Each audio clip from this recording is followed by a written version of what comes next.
There is a parallel parking, which is a double blue line, and then there is a green line and diagonal parking, and then the one with the red lines are actually no parking areas. So you can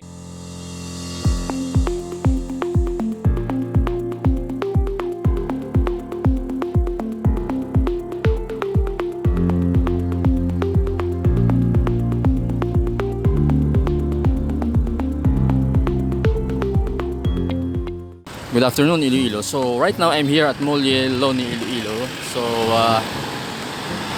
this is a main thoroughfare on this side of the Iloilo River.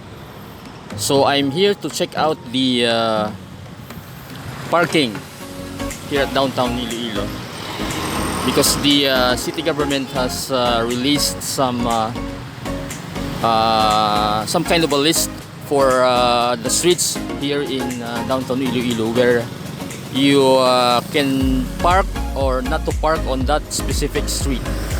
So here at Solis Street, I think this is the area where you are allowed to do a parking on both sides. So let me take my... They actually released a list. So like this one. So I'll try to find a spot here where I can show you the list. So we're gonna cross the street. So we'll cross Moliloni. I think there's no pedestrian lane, so we'll just go to the nearest pedestrian lane.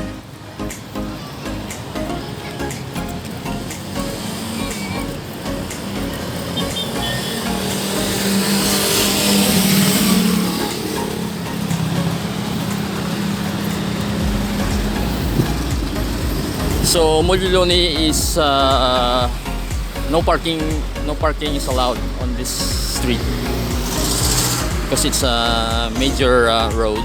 It's a main road. So we have crossed the street. As you can see there, we are now facing Grand Sing Tower 2.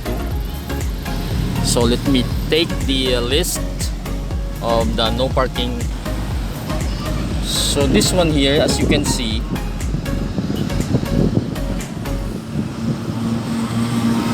there is a parallel parking, which is a double blue line, and then there is a green line and diagonal parking, and then the one with the red lines are actually no parking areas. So you can see from the map right here in the downtown area, you will see that there is actually a map. So the red ones, of course, no parking. So as you can see, like Solis Street, double parking is allowed. I mean parallel parking. Yellow Street, Arroyo Street, Arsenal Street, and then some other streets along James Pasa. Some of them are allowed double parking and some are not. So the main streets like Isnard and then Valeria and then Delgado, General Luna, of course, Ledesma, and other main streets, parking is not allowed. So maybe some of the streets will try to check if there are indeed no parking, and then some of them are implementing the parallel parking. So we're here at Yellow Street. So as you can see, Yellow Street parking is allowed. So you can see both sides of the street you can park. So of course, if we go further, that will be Isnard Street. Siyempre hindi allowed yung parking doon, which is on the front of Amigo Hotel. As as well as Delgado Street. So we will try to go to another street and we will check out the parking. This side of Molilone is actually a bit difficult to pass, but currently on the sidewalk there are two motorcycles that are parking, so it is actually not allowed. So we'll try to go down, okay, and then we'll go further. I think this one, the next street is, I think, Arroyo Street.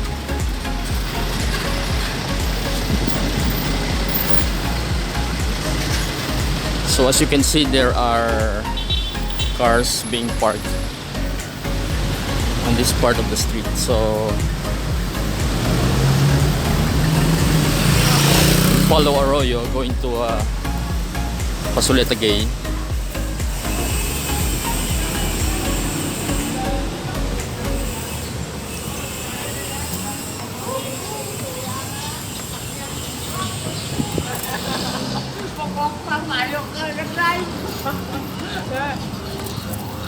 So as we walk along, you can see there are tricycles and then cars being parked.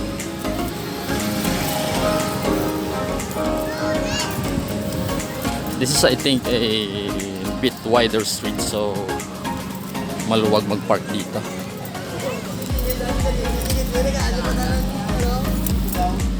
So from our list, we have I think Isnard and Jaimbasa, of course, Ledesma, no parking, so we will just check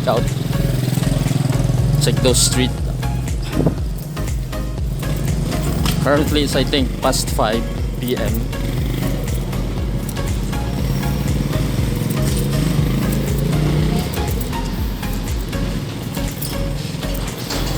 So this is the center of Iloilo here in downtown area.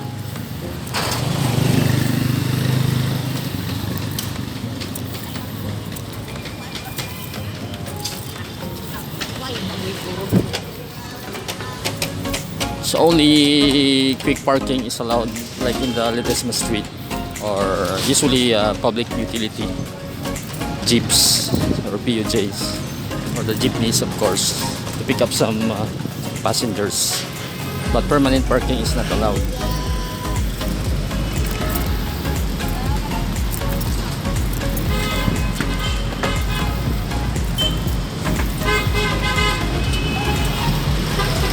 So we have until here. You can park, of course.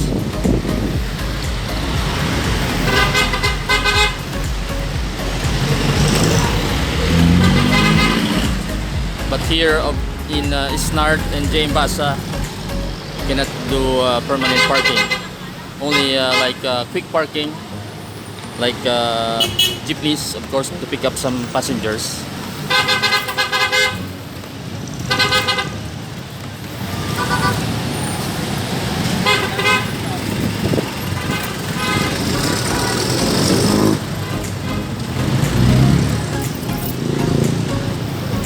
And then the other side here for Isnard. So this is actually a very busy street even at this time. Of course, 5 till 7 p.m. is a rush hour. So we will try to cross Isnard and see if there are no cars parking. So as you can see, there is a sign, no parking here along this side.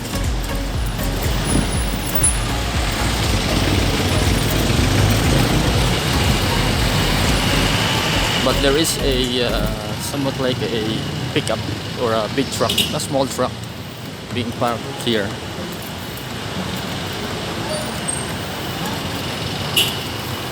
So you can see loading and unloading is allowed, of course, for the jeepneys. We'll try to go to maybe the next street corner, which is, I think, De Leon Street.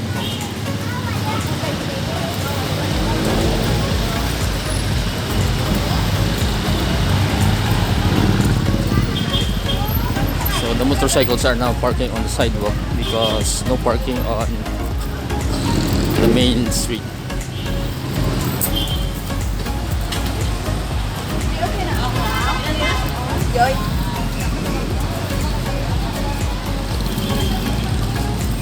So across the other side, you can see the cars there are doing their turning on their hazard lights for temporary parking, as well as this one.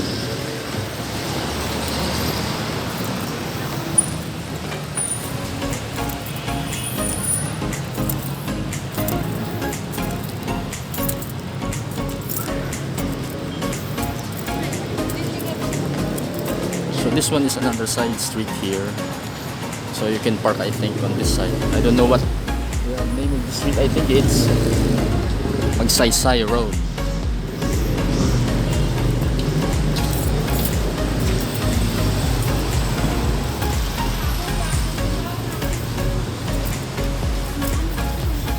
Very unusual, but now on the sidewalk it's very clear of the vendors, so you can actually walk through it much faster than before.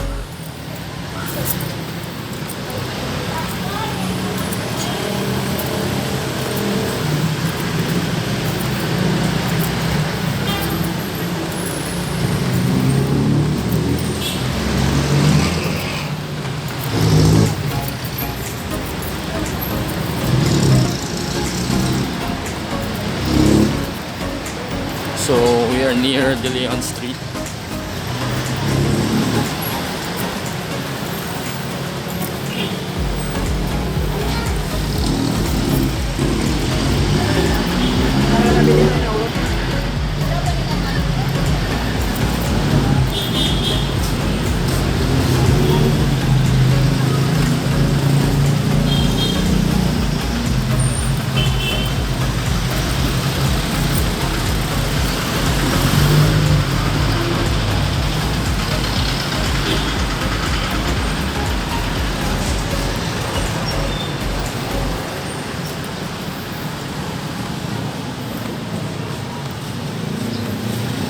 So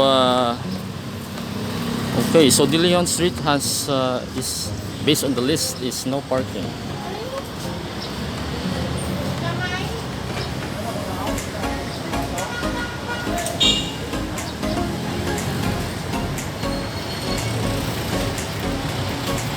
So as you can see, the cars are in their hazard lights.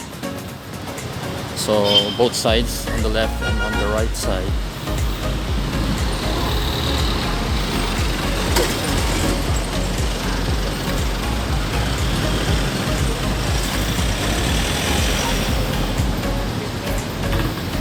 So we'll try to explore other streets maybe on the next day. So this is it for now. Thank you for watching.